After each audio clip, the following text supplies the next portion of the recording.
在工作上，如果老板同事或是合作的对象是外国人，你一定会需要用英文跟他讲话嘛？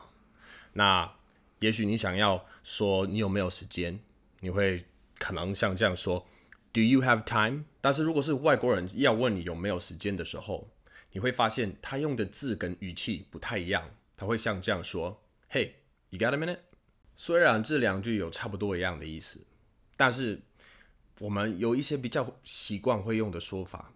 那如果你学会这些说法，你的英文会听起来更流利，也会让对方更信赖你，这样也能在工作职场上有更多好的机会。所以今天我要教5个在工作上很常会用到的句子。那因为我是美国人，所以我教你的就是美国人会用的说法。Okay, so the first one we're going to look at is when's the meeting today? 什么时候要开会？ When's the meeting today? It's at 2, I think. So notice here, I said, when's the meeting? So what's going on here is I'm saying when and is, and I'm just kind of blending them into one word, when's. Now the next thing you want to look at here is when I say the S at the end, it'll actually make a Z noise, not an S noise. When's. When's the meeting today? If you say it with an S, it'll kind of have a weird, cut, not quite natural sound. When's. As soon as you say it like that, it doesn't quite sound like a native speaker. So make sure to have a Z noise. When's.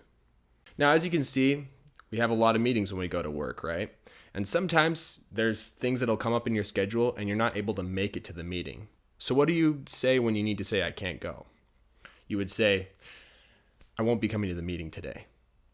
I won't be coming to the meeting today. Huh? How come? Now, the big thing to notice here is I didn't say attend. I won't be attending the meeting today.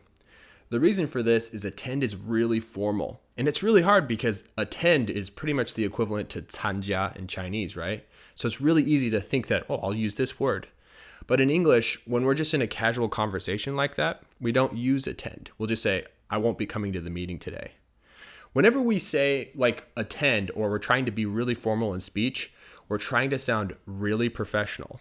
A really great way to explain this is if there's a secretary and she's at a desk and she works at a company and somebody calls in and asks for her boss. And they say, hey, is Mr. Del Rio here? And she'll say, Mr. Del Rio is not here, but he will be attending the meeting later today. When she's saying that, her voice is saying, hey, I'm being professional, you can trust me, and even though he's not going to be there right now, he'll be there at the meeting later. It's just a way to show that, hey, you need to respect me and I am dependable. But let's say one of her friends comes in right after she gets the phone call. They'd be like, hey, is Mr. Del Rio coming to the meeting today? She'll be, yeah, he's coming. Notice, in this situation, they're friends. She doesn't need to say, hey, we're professional, we're a company, you can trust us, because they know each other. And so it depends on the situation. But in most situations, you're just going to say, I won't be coming to the meeting today. Now, what if there was a meeting, but for some reason, somebody made it so the entire thing was canceled, and then somebody comes into your office and says, hey, is there still a meeting today? What do you say in this kind of a situation? Well, right here, what you would say is, I guess the meeting was called off today. Hey, did you get the email that Peter sent out today? No. What was in it? I guess they called off the meeting today. Now, you may be wondering, wait, can't you say the meeting was canceled today? Yeah, you could. In fact, it means the exact same thing. It's just a different way to say the meeting was canceled today. Now, the way to remember it is think about a general. He's at war and they're fighting another army. And he tells his army to go out and attack the other army. So that army goes out and there's guys on top of other guys. They're punching them. They're on top of them, or they have their swords or whatever. So when somebody's getting attacked, they're like, because the other person's on top of them, right? And then the general realizes that they need to stop attacking. He calls off his army. So the soldiers get off of the people that they are attacking. He changed his mind and changed his plan. He canceled that attack. He called off the attack. The same thing would go in a company. You have a plan or a meeting or something that everybody's supposed to be doing, and you decide to change it, or you cancel it. You would be calling off that thing that you were originally going to do. Another thing that happens all the time at the workplace is you get sick and you need to take the day off so you can get better. How do we describe that in English?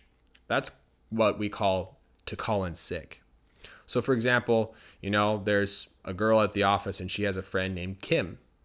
And she realizes her friend Kim isn't at work. And so she turns to somebody else at the office and says, "Where's Kim?" And they say, "Oh, she called in sick today. I guess she has the flu." Where's Kim? Oh, she called in sick today. I guess she has the flu. So you may be wondering, why do we say in?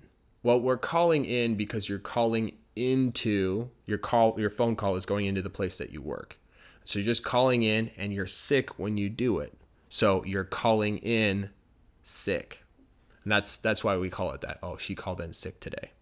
Now, sometimes you work at the job where if you're sick or you're gone, somebody can come in and fill in for you and do your job for you while you're getting better or while you're gone doing something else. How do we describe this kind of a situation? We call that to cover. Hey, could you cover for me? This happens all the time in like a restaurant job or with nurses. If somebody needs to not be at work on Thursday because of something, they'd say, "Hey, could you cover for me on Thursday?" "Hey, Pat, you know how my son broke his arm?" "Oh yeah, I heard about that. Is he okay?" "Well, he's definitely been better. So here's the deal. I need to take him to get surgery done on his arm. I tried to ask family, but they're all busy, and so I'm going to have to be the one to do it. And the surgery is on Friday, so I was wondering, could you cover for me on Friday?" "Oh yeah, sure, I can do that." Now, notice, when he says, "Could you cover for me on Friday?" he explained first why he needed her to cover for him on Friday. This is really important if you're trying to ask somebody to do that for you, because if you just say, "Hey, can you cover for me on Friday?" and you don't say why, they're more likely to say, "I'm busy, I can't do that." But this guy, his son had an arm surgery and he really needed to do it. A person's going to be understanding and be like, "Oh yeah, I can cover for you then." So good thing to remember. Before you ask somebody, "Hey, can you cover for me?" tell them why first. So these are all phrases you can use at work. So if you like what you saw or you have any questions about what I talked about in this video, just send me an email and I'll get back to you.